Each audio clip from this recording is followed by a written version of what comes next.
Our children need us to remember that bipartisanship can work when it's focused on results for them and not for us. Our children need us to remember that those of us in charge can't back down from the status quo because its roots are deep and the special interests are entrenched, and backing down only emboldens them. The old way no longer works, and every day that passes has a real and unacceptable consequence for not only our kids, but for future generations of children. And now we have to engage in the fight. And each of us has to take up our individual role, whatever it is, because failure cannot be an option here. It simply can't. I'd rather lose an election, I'd rather lose my career, than look back and realize that I didn't do enough for the future lives of the children of my state.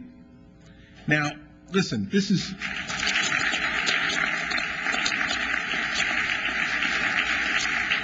I tell people this all the time. I'm getting the oil portrait in the State House. Like, that's done. I won once, so I'm getting the big oil painting. Like, when I walk out to do my press conference, I see Tom's father all the time. He's got the oil painting, right? And I see all the other recent governors. They got the oil paintings.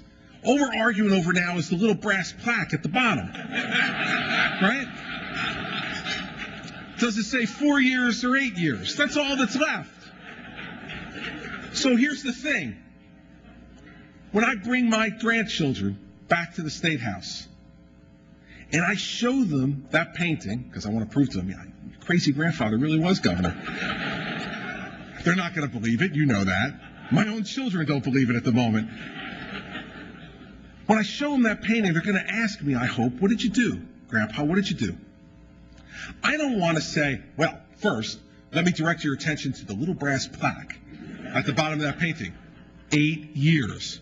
Not a minor accomplishment for a Republican in New Jersey. Let's start there. They say, yeah, but what did you do? I said, well, I got the 8 years, and to get the 8 years, I had to compromise my principles. I had to get in bed with some special interests that I didn't really approve of.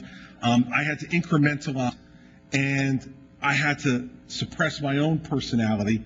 But 8 years on the plaque, kids, 8 years on the plaque.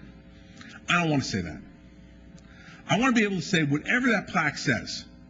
I want to be able to say to them, every day I was in this job, I was thinking about whether you could live here, whether you'd want to live here, whether the same way that my parents got to get in the car and drive 25 minutes to watch my kids play baseball,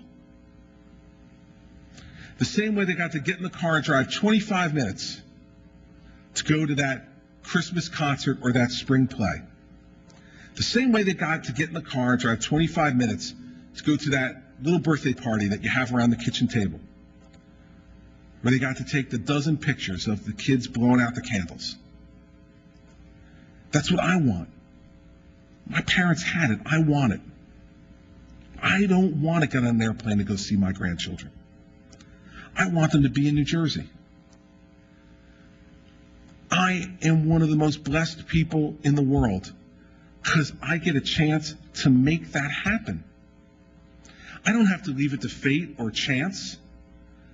I get a chance to make it happen. So whatever that plaque says underneath it, I want them to say that that's what I was focused on every day, not just for me, but for them, for their friends, for the other children in New Jersey who wanted the same thing themselves, that wanted to achieve every one of the dreams and aspirations that they had, and wanted to believe that when their parents said to them, you can be anything you want to be, as long as you work hard enough, that it came true. So that's not only up to me, it's up to all of us. We have to stand together. This is the fight worth having. We just have to have the courage to do it. We have to have the courage to care more about children than we care about adults.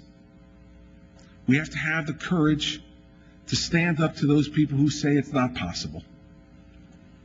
We have to have the courage to not care about how we'll be judged in the short term, but to care only about how our children will judge us, because they will. Every generation judges their parents.